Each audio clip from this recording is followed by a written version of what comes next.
단풍을 들기까지는 그 1년 동안 그 나무가 자기를 지탱하고 이제는 내년을 기약하면서 이제 단풍을 지게 하는 이런 그 모습을 우리가 생각하지 못하는 경우가 많습니다.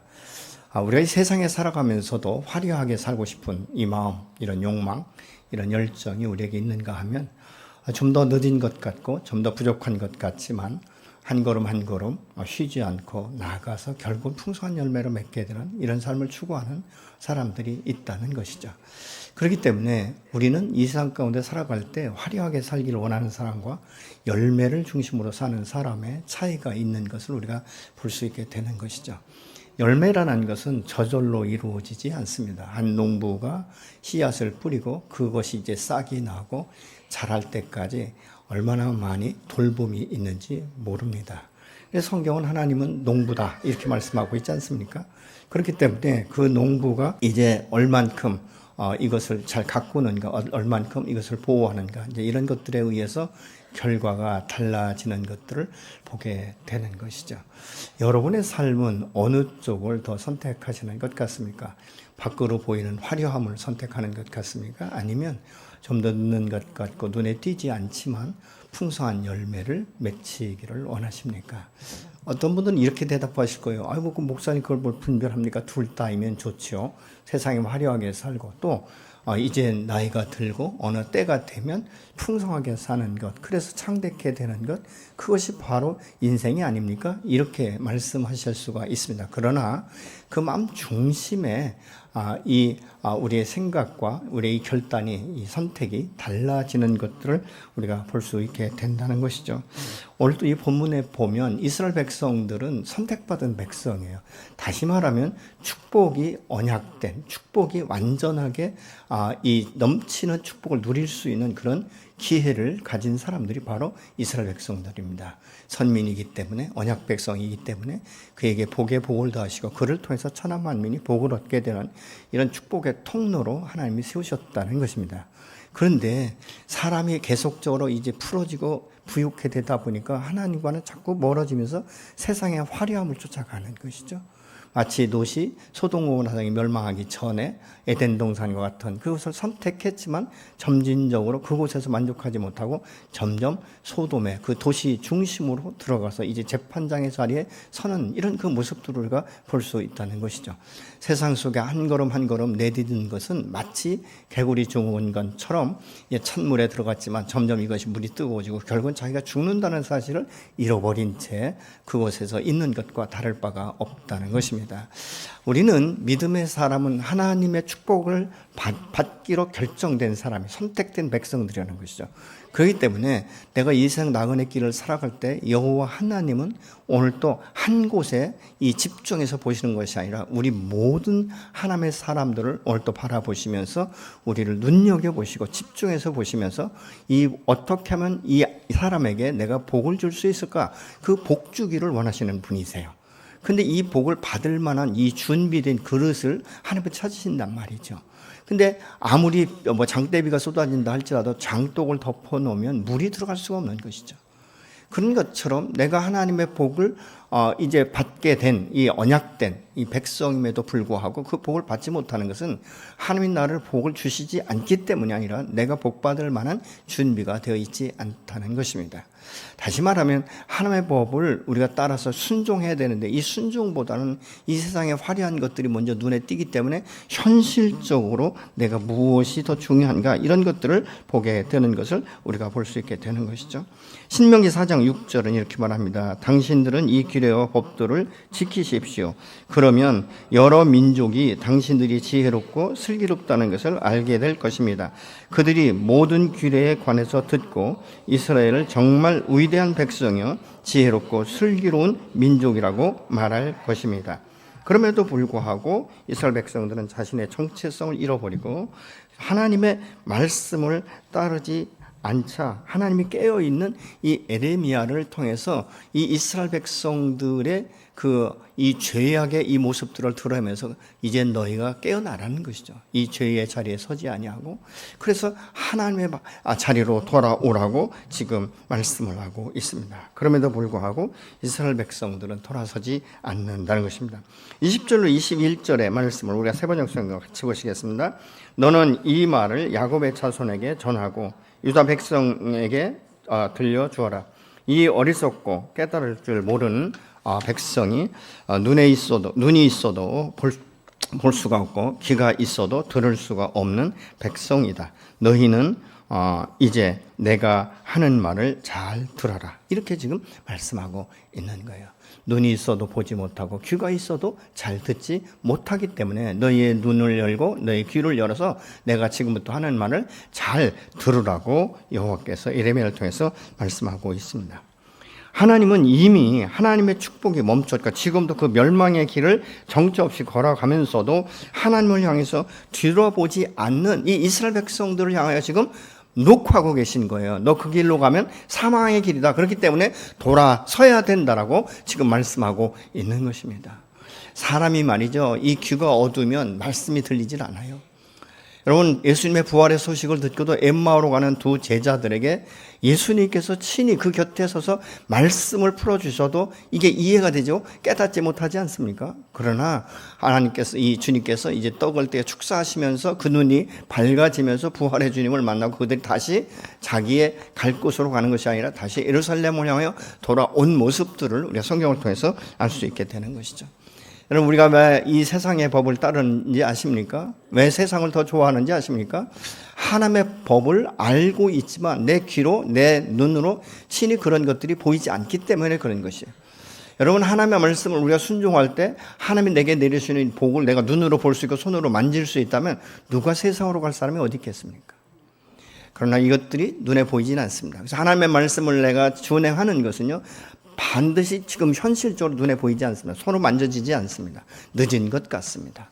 근데 우리가 조급한 마음 가운데 이 말씀을 따르지 않는다는 것이죠. 그런데 시간이 가면 그 말씀이 내 마음 신비에 새겨지면서 이 하나님의 언약 백성답게 그 말씀들이 믿어지고 아멘이 되어지고, 그러다면 좀 늦은 것 같고 내가 손해보는 것 같지만 말씀을 따라서 살 수밖에 없다는 것이죠. 그러다 보면 하나님께서 내게 주시기도 하는 모든 축복들을 우리가 얻게 되는 이런 축복을 우리가 알게 된다는 것입니다. 복음은 매우 소중한 것이에요. 복음이 없으면 진리를 알지 못합니다. 하늘의 지혜를 깨닫지 못합니다. 하늘을 바라볼 수 없는 사람으로 살아갈 수밖에 없게 되는 것이죠. 하나님이 우리 이 세상 가운데 주시는 축복들이 여러 가지가 있지만 한 두 가지로 생각한다면, 하나는 이 물질적인 축복일 것입니다. 돈이 많다든지 사회적으로 지위가 높다든지 아주 건강을 주셨다든지, 그래서 하나님이 주신 이것이 축복이라는 것이죠. 과거에는 누가 부자였느냐? 땅이 많은 사람들이 부자였어요. 전라도 가면 최부자라는 사람이 있지 않습니까? 근데 그 주변에 그런 말이죠, 그 자기의 물질을 굉장히 선하게 썼어요. 그 주변에 있는 사람들이 이 굶는 것을 보지 않기를 원한다, 이런 그 마음을 가지고, 그래서 지금도 최참판댁 이렇게 이제 우리가 생각하고 그곳에 이제 방문하는 사람들이 있지 않습니까? 이전에는요, 그렇기 때문에 아주 이 부자들의 그 농사를 짓는 이 소작인들은 그 주인이 마치 아주 자기의 인생의 주인인 것처럼 그렇게 그 말에 얼마나 복종했는지 모릅니다. 그래서 우리가 이렇게 살아나가는 이 방법들이 다 다르다는 것을 우리가 알 수 있게 되는 것이죠.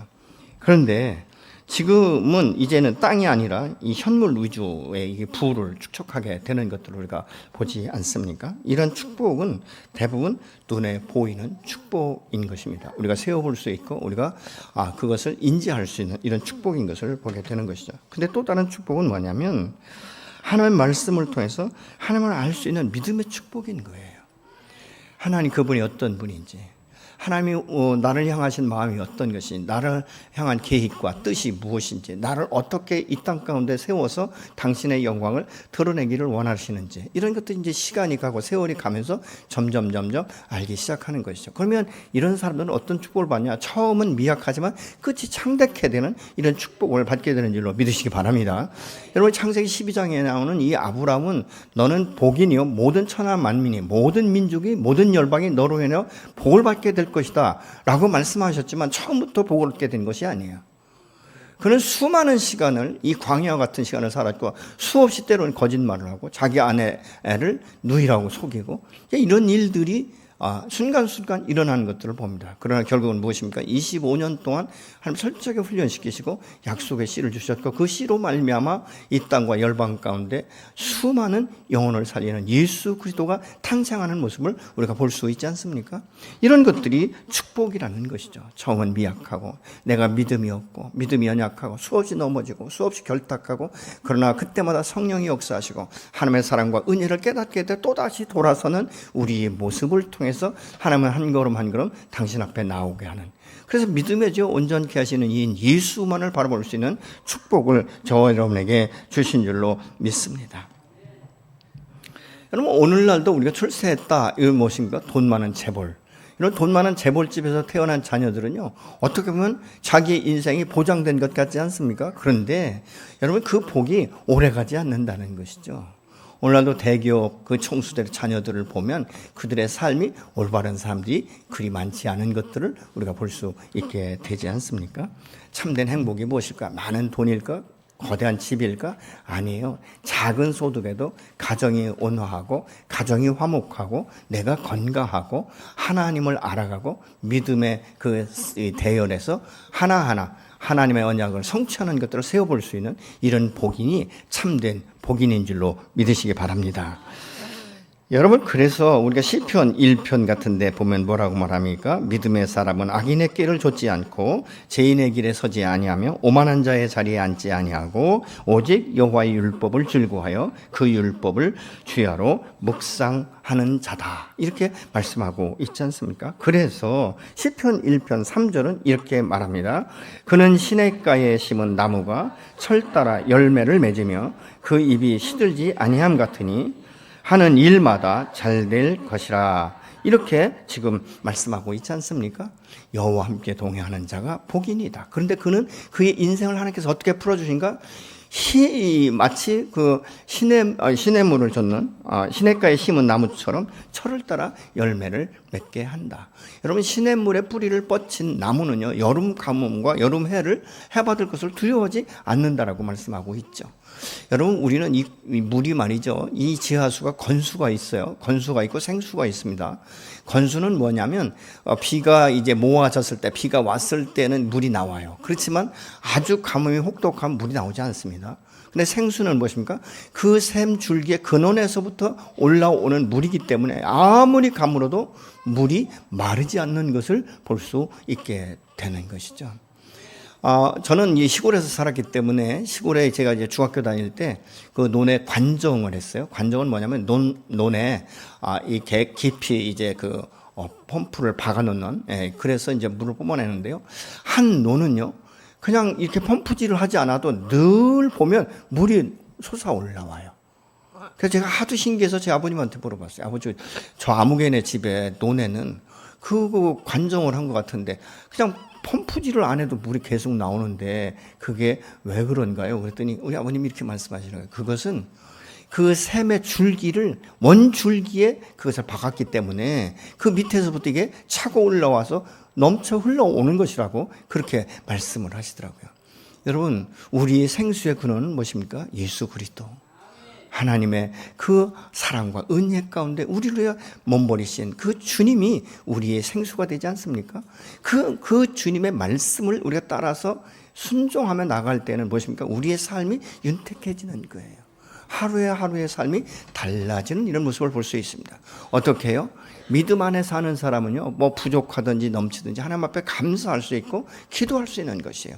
기도를 통해서 하나님께서 내게 차고 넘치도록 주시는 그 주님. 어떤 때 저는 그런 생각을 합니다. 하나님은 항상 내가 기도한 것보다 넘치도록 채워주시는 하나님이다. 그분이 바로 사신 하나님이다. 여러분, 우리는요, 아무리 내가 욕심껏 구해도 한계가 있어요. 한정된 것이에요. 그렇지 않습니까? 내가 누리고 싶은 것, 내가 소유하고 싶은 것, 이런 것들이죠. 그러나 하나님 앞에 기도할 때는 그것보다 더 큰 축복이 무엇입니까? 영혼의 축복을 주시는 거예요. 하나님의 은혜를 깨닫게 하는 거예요. 우리의 시선을 땅에서 하늘로 올라가게 하는 것이에요. 우리가 듣는 귀를 이제는 세상의 어떤 부유한 어떤 소스, 이것이 아니라 여호와의 입에서 나오는 말씀을 더 청중하게 하는 것이에요.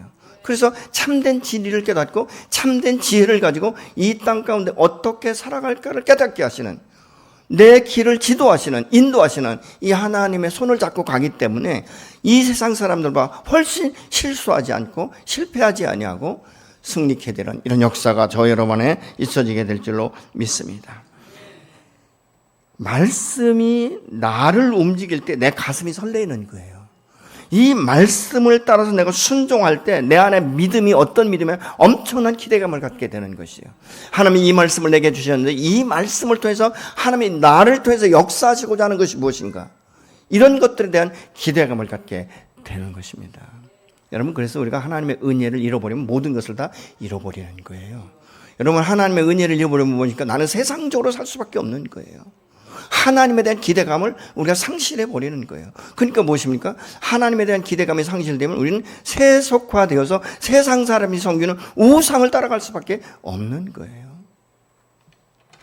여러분, 사람의 욕심은요 참 끝이 없어요.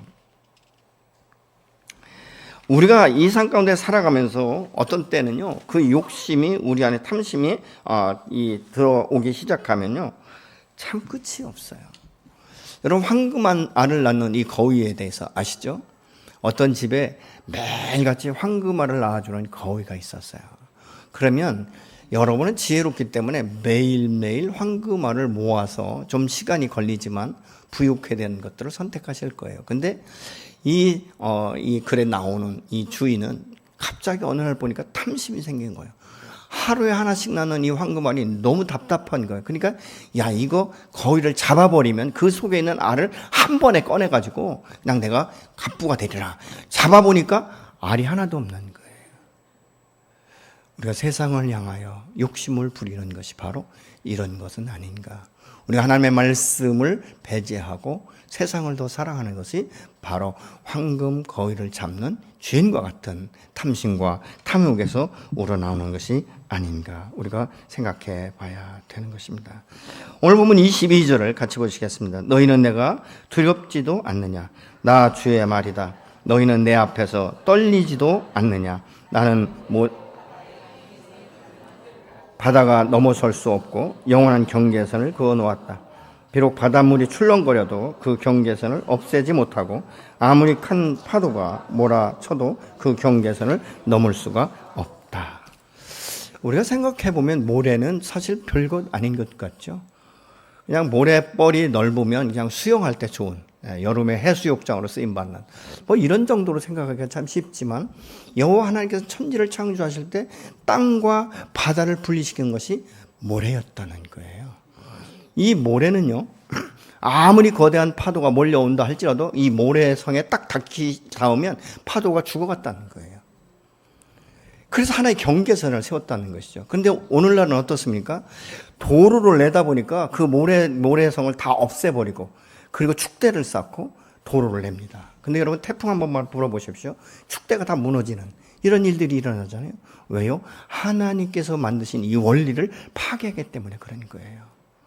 우리의 삶은 혹시 그렇지 않습니까?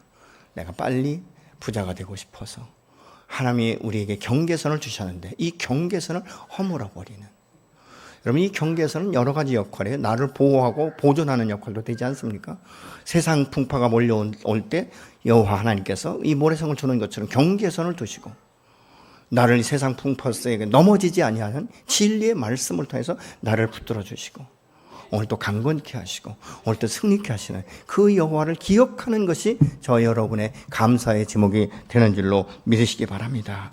그런데 너희는 떨리지도 않냐, 두렵지도 않느냐, 이렇게 지금 말씀하고 있어요. 여호와를 경외하지 않는 것에 대해 두려움도 없느냐? 너 떨리지도 않느냐? 너 하나님을 떠나는데 그거 두렵지 않냐? 하나님의 율법을 지키지 않고 규례를 지키지 않는 것에 대해서 너 마음 가운데 아무런 두려움도 없고 서슴없이 그 일을 행하고 있느냐? 이 말씀인 거예요. 어떤 분은 그렇게 생각할 수 있어요. 지금은 급하니까 그렇게 하고 나중에 좀 자리 잡고 좀 안정되면 그렇게 내가 살면 되지. 여러분, 아니에요. 우리의 습관, 우리의 삶은요 습관된 대로 움직이게 되어 있어요. 사람이 돈을 쓰는 방법도 다 달라요. 습관대로예요. 제가 많은 사람들을 보지 않습니까?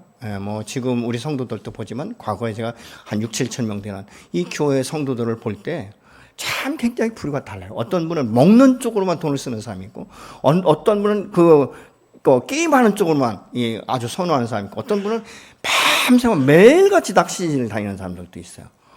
선호도가 다 달라요. 돈을 쓰는 방향이 다 다르단 말이죠. 그러니까 먹는 쪽으로 방향을 잡은 사람은요, 항상 앉아서 생각하고 연구하고 다른 사람하고 얘기할 때 어느 곳에 가니까 어디가 맛집이더라.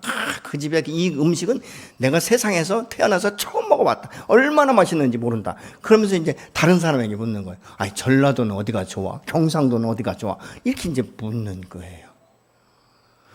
다 다른 것이죠. 여러분, 운동을 좋아하는 사람은요, 운동을 얼마나 열심히 좋아하는지 모릅니다. 완전히 거기에 빠져버리는 이런 일들이 일어난다는 것이죠. 그렇기 때문에 돈을 벌어도 쓰는 곳은 각자 다르다. 이런 그 부분들을 우리가 생각해 볼 수 있게 되는 것이죠. 하나님은 이 피조 세계를 만드실 때도 하나의 법칙을 세우셨다는 것입니다. 여러분, 하나님께서 우리를 선택하시고 당신의 자녀로 삼으실 때는 하나의 법칙을 세우신 거예요. 여호와의 그 율법을 지키고, 그리고 내가 명령한 대로 내가 준행할 때 너는 내가 너에게 주고자 하는 모든 축복을 주겠다라고 지금 말씀하고 있지 않습니까? 태풍이 와도 이 모래성은 우리가 볼 때 별것 아닌 것 같지만, 바람에 날리는 하나의 어떤 먼지와 같지만, 이 태풍을 막아서는 거대한 힘이 모래 안에 있다는 것을 우리가 볼 수 있게 되는 것이죠. 여러분, 하나님의 돌보심이 없으면요, 보호막이 하나씩 없어지는 거예요. 우리가 이 땅 가운데 그 과거에 홍수 심판이 있기 전에는요, 굉장히 보온 다습했다라고 말해요. 그래서 장수할 수 있었다고 말합니다. 근데 홍수 심판이 오면서부터 이 오존층이 깨지는 이런 일들이 일어났다고 말하죠. 그래서 오늘날은 어떻습니까? 얼마나 많은 이 나라들에서 그 잘못된 이 환경 오염을 시키기 때문에 이 그 남극과 북극에 있는 이 얼음덩이 녹아버리는 이런 일들이 비일비재하게 일어나고 있지 않습니까? 그런데 우리는 이것을 마치 먼 곳에 있는 것처럼 이렇게 생각하고 있는 것들을 우리가 보게 되는 것이죠. 여러분, 이 세상의 성문화는 또 어떻습니까? 무슨 동성연애니 뭐 이래가지고 말이죠. 이거 말도 안 되는 이 말들을 지금 지어내고 있지 않습니까? 이것이 무엇입니까? 하나님의 법에서 떠나기 시작하니까 이런 일들이 자꾸만 일어나는 거예요. 여러분, 우리가 하나님의 법을 떠난다는 것은 무엇인가? 하나님의 말씀 앞에 불순종하기로 결정한 거예요. 하나님을 기쁘시게 하는 거예요. 하나님을 고통스럽게 만드는 이런 이 모습들인데, 이것이 무엇입니까? 사단의 역사예요. 사단은요, 하나님의 마음이 어떻게 하면 괴로운가를 아는 거예요. 무엇입니까? 하나님의 가장 사랑하는 그 영혼이 하나님께 올바로 서지 못하게 하는 것이 사단의 계략이에요. 그래서 하나님의 마음을 고통스럽게 만든단 말이죠. 이것을 깨닫는 것이 무엇입니까? 우리의 귀가 열려야 되는 것이에요. 우리의 눈이 떠져야 되는 것입니다. 하나님 앞에 감사치 않는 것은 하나님이 내게 주신 복을 축복으로 인정하지 않는 것이죠. 시간이 가면 말씀을 들어도 귀가 열리지 않아요. 오히려 닫혀버립니다. 말씀을 먹어도 꿀송이처럼 단 말씀이 되지 않습니다. 오히려 쓴맛이 나기 시작하는 것이죠. 왜요? 이 죄가 아주 마음을 고통스럽게 하니까 하나님의 말씀을 들을 때 아예 귀를 닫아버리는 거예요. 그래서 교회에 오면 막 이렇게 잘 되고 부욕해야 되는 이런 것들만 말을 해야 되는데, 계속적으로 복음을 이야기하니까, 하나님의 말씀에 대해서 이야기하니까 이게 교회에 오는 것이 때로는 힘들 수도 있어요. 그렇지 않습니까? 교회에서 설교할 때 강단에 날마다 어떻게 하면 복 받는 게 이 복에 대해서만 설교하면 저도 좋고 여러분도 좋을 텐데, 제 성품이 아직은 그렇게 못해서 어떤 때는 아마 여러분들의 마음 가운데 고통이 있을 수도 있어요. 어떻게 목사님 맨날 이렇게 복음에 대해서 이렇게 자꾸 얘기하는가, 이렇게 생각하실 수도 있습니다. 그러나 여러분, 복음이 아닌 교회는 교회가 아닌 거예요. 그렇기 때문에 우리는 어쩔 수 없이 이 진리의 말씀 가운데 있는 것이죠. 여러분, 이 교회가 진리의 말씀에서 떠나면 빛이 없는 거예요. 생명이 없는 거예요. 그래서 우리가 이 교회가 필요한 것 아니겠습니까? 하나님은 오늘도 저와 여러분을 통해서 역사하기를 원하시고, 하나님의 축복이 무엇인지를 세상 가운데 드러내기를 원하시는 분이세요. 그래서 기대를 하고 있다는 것이죠. 여러분, 믿음의 사람은 하나님을 경험할 수 있어야 돼요. 하나님의 음성을 들을 수 있어야 돼요. 하나님의 축복이 무엇인지를 삶의 경험이 되어져야 되는 줄로 믿으시기 바랍니다. 여러분, 때로는 이 말씀이 내 안에서 역사하면 막 고통이 와요. 왜요? 내 심령과 골수와 관절을 찔러 쪼개는 말씀이라고 말하고 있지 않습니까? 고통스러운 거예요. 왜요? 이 죄에서 누리는 낙이 만만치 않거든요. 근데 이것을 죄라고 자꾸 지적질하니까 너무 힘든 거예요. 그러나 여러분, 그것이 나를 살리는, 내 영혼을 새롭게 변화시키시고 하나님 편에 서게 하고 결국은 하나님의 언약의 축복들을, 하나님의 말씀들을 성취하는 하나의 계기가 되게 되는 줄로 믿습니다. 아무리 많은 돈을 벌고, 여러분 정말 건강하나 자부심을 갖고 살다가도 갑작스럽게 그 마음의 평안을 잃어버리고 육체의 질병이 있어서 중환자실에 누워 있다면 그 많은 것들이 무슨 유익이 있겠습니까? 여러분, 많이 번다고 해도 재난을 당하면 또한 그 무슨 유익이 있겠느냐는 것이죠. 우리가 내게 있는 이 재물을 모을 수 있었던 것은 모두가 하나님의 은혜임에도 불구하고 감사치 않는 것은 그 재물이 다 자기 것인 줄 알지만 그때마다 눈에 보이지 않는 보호막을 하나씩 나는 잊어버리는 것입니다. 저는 우리 장기에 판막이 있다는 걸 잘 몰랐어요. 근데 무슨 심장 판막증 뭐 이런 것들을 보면 그 판막에 문제가 생겼다라고 말을 하고 있더라고요. 여러분, 우리는 이 속에서 일어난 일이기 때문에 아무것도 몰라요. 어저께 이제 제가 이 지방에 목사한 소식이 있고 그래서 제가 갔는데 그 지방의 목사님 한 분 중에 이 위암 일기에 지금 걸리신 분이 계세요. 그래서 제가 물어봤어요. 목사님 어떻게 수술 안 하세요? 했더니 목사님 저는 그냥 수술 안 하고 그냥 이 식이요법이나 이런 것들로 하려고 한다고 생각한다고 말씀하시더라고요. 제가 뭐라고 했냐면 목사님 수술도 하나님이 주시는 건데 잘 기도하면서 생각하세요. 당신이 그러면 수술을 안 하고 만약 다른 어떤 요법을 통해서 하려면 자주 병원에 가셔서 그거 보셔야 됩니다. 암은 통증이 없기 때문에 우리가 암을 키우는 거예요. 제가 그렇게 이제 말씀을 드리면서 저 계속적으로 기도하겠습니다. 근데 참 마음이 아파요. 물론 또 그분이 선택한 대로 그런 방법으로 치유가 되면 너무 좋겠죠. 근데 아직은 제가 믿음이 없어서 그런지는 몰라도 그래도 이 의술도 하나님이 주신 것인데 사용하는 것이 좋지 않겠는가, 제 개인적인 생각을 그렇게 했습니다. 우리가 내게 있는 이 재물을 모으는 것은 나의 노력도 있지만 나가 그렇게 노력할 수 있도록 이 도우시는 분이 여호와 하나님이세요. 여러분, 내가 아무리 노력해도 해가 없고 바람이 없고 밤과 낮의 구분이 없다면 무슨 유익이 있겠습니까? 하나님은요, 이 창조하실 때 그 질서를 분명히 주셨습니다.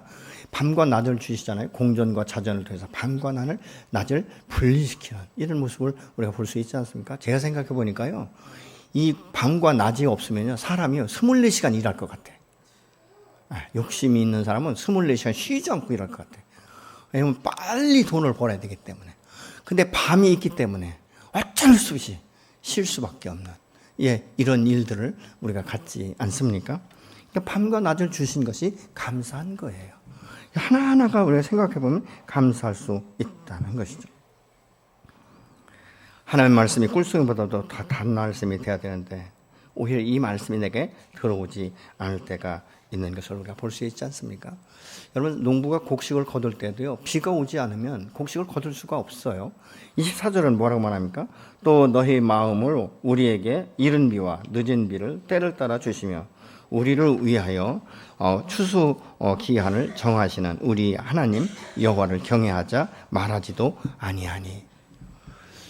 여러분, 이 팔레스타인 지역은요, 굉장히 비가 귀한 지역이에요. 그래서 이른 비와 늦은 비를 통해서 하나님께서 이 팔레스타인 지역에 이 추수할 수 있는 기회를 주셨거든요. 그러니까 이른 비 때 심고 늦은 비에 거두는 거예요. 근데 이 시기를 놓쳐버리면 곡식을 추수할 수 있는 게 없는 거예요. 근데 이른 비와 늦은 비를 주시는 하나님을 경외하자라고 말하는 사람이 아무도 없다는 거예요. 그래서 하나님께서 이렇게 말씀하고 있는 것이죠. 왜냐하면 내가 이른 비와 늦은 비를 통해서 너희들이 수확할 수 있는 기회를 그렇게 주었는데도 불구하고 어떻게 나를 공경하자라고 말해본 적이 없는 사람도 있다. 이렇게 말씀하고 있는 것입니다. 비가 오지 않으면요, 논밭이 다 들어가는 듯합니다. 곡식을 심을 수가 없어요. 씨앗을 뿌릴 수 없고, 뿌린다 해도 그것이 싹이 나지 않기 때문에 그의 농사를 망치게 되어버리는 것이죠. 흉년이 되었을 수밖에 없다는 것이죠. 아무리 문명이 발달했다 할지라도, 아무리 과학이 발달했다 할지라도, 여러분, 인간적인 방법으로 이 가뭄을 해소할 수가 없는 거예요. 여러분, 원래 얼마나 무더웠습니까? 근데 인간적인 방법으로 이 무더위를 해소할 수 있는 방법이 없는 거예요. 근데 참 놀라운 건지 뭔지 아십니까? 이 무더위에도 곡식들이 다 자라고 다 익고 열매가 됐다는 거예요. 요즘에 이 김장을 하려고 하다 보니까요, 얼마나 많이 이 물가가 높아졌는지 모릅니다.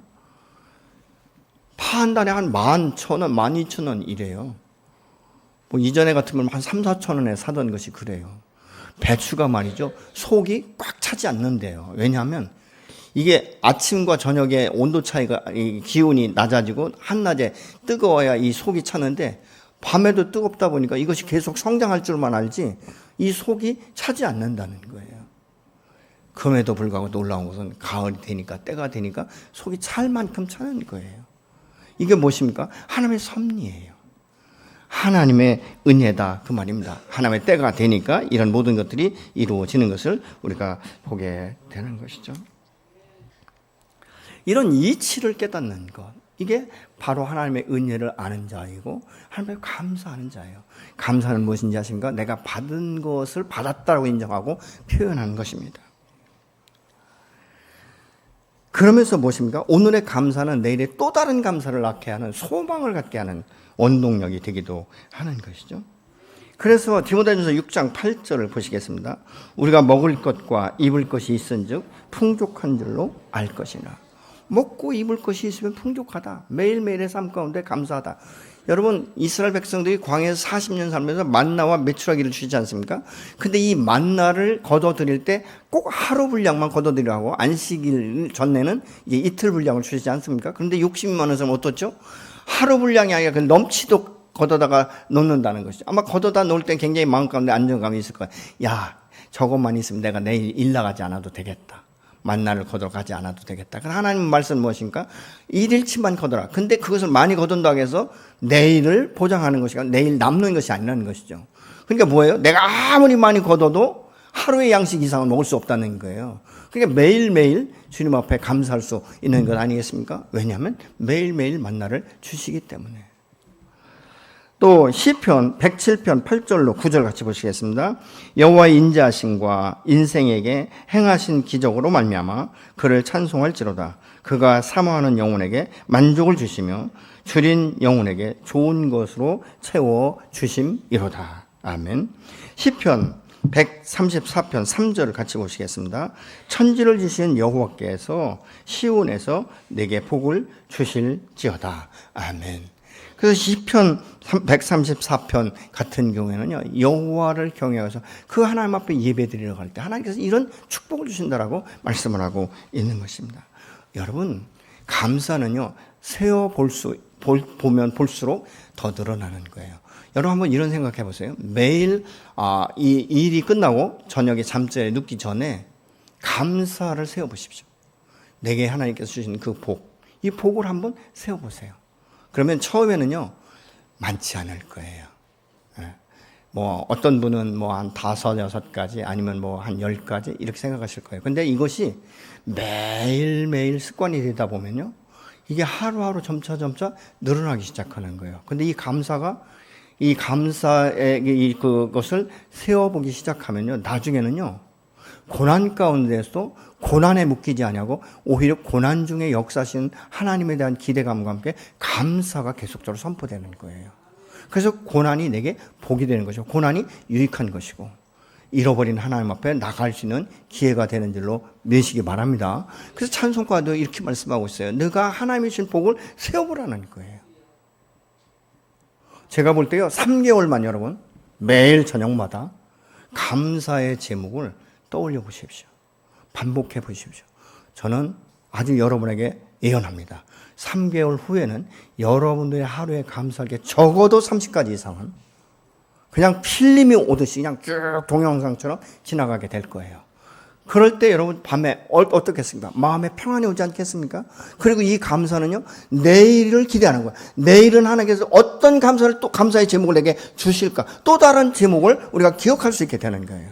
아멘? 네, 그래서 감사를 하는 사람과 안 하는 사람은 엄청난 차이가 있습니다.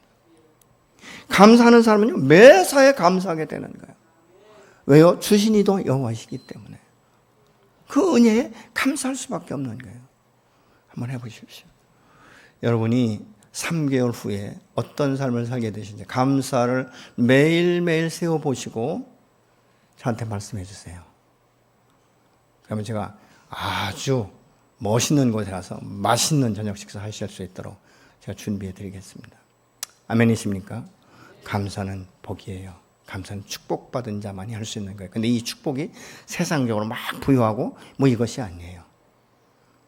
하나님이 나를 나리게 하시고 오늘도 나를 보존하시고 내가 일할 수 있게 하시고 내가 걸을 수 있게 하시고 이런 이 모든 것들 하나하나가 우리가 감사하는 것이죠. 그러면 이 감사는 또 다른 감사를 낳게 되니까 매일매일 내일이 기대가 되는 거예요. 왜? 여호와 이레 하나님, 내일을 예비하신 하나님이 나에게 감사의 제목들을 주실 것을 믿기 때문에 그렇습니다. 아멘이십니까?